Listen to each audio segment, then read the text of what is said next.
And more to the point, like it was an environment that was where it was already so difficult to sort of smuggle through heterodox ideas or controversial ideas or ideas that might rub a colleague the wrong way or might get you accused of, any one of the isms or phobes that you get accused of every day if you trip over those tripwires you mentioned.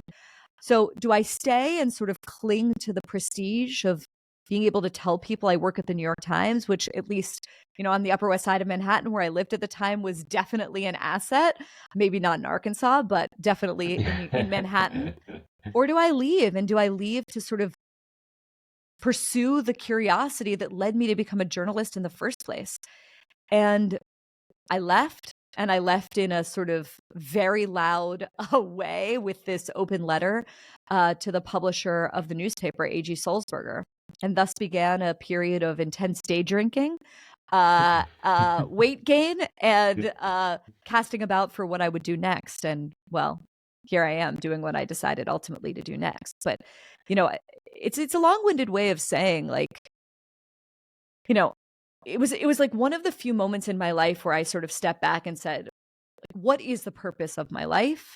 And not to sound like precious about it, but really, like, what's the point of my career? What's the point of being a journalist? Is it, again, so I can brag and put the New York Times next to my name? Or is it because I believe that there is virtue in the work itself, work that is becoming increasingly impossible to do if I want to cling to the prestige? So what I am, of course, wondering if this at all resonates with your experience, and maybe you're not even free to talk about it yet, which I would totally understand, but you can just blink 3 times if this resonates with you. That's right. I mean, I'm interested in how much of that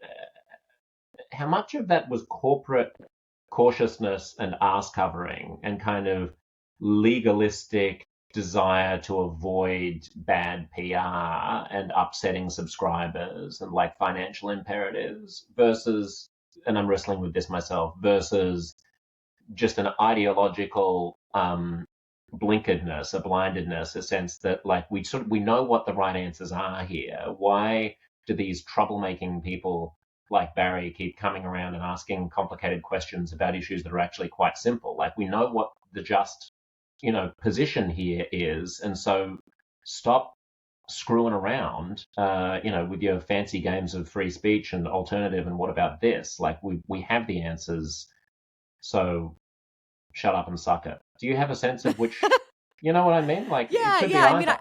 I experienced it for the first time around the Me Too movement, where, I'm a lifelong feminist. And yet, I thought this very notion of believe all women reflexively was like an anti-humanist position. And really, in a way, like,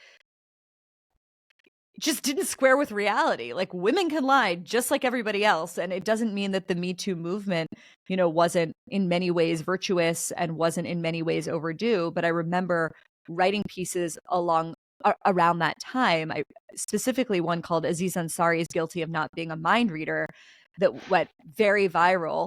And sort of for the first time made me think, oh, wow, like things that I think are commonsensical in the world, and that most people in the country would sort of nod along with and be like, yeah, isn't that obvious?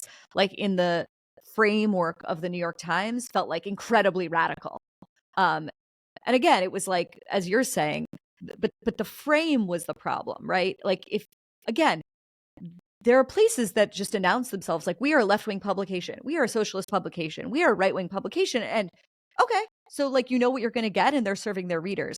The conceit of the New York Times, and I think to a large extent this has sort of fallen away, is the idea that it's supposed to be sort of, as the word you used, capacious. It should be sort of trying to give voice to as many possible viewpoints inside the sort of 40-yard lines of American political life as possible. And in fact, it was giving you like a tiny sliver.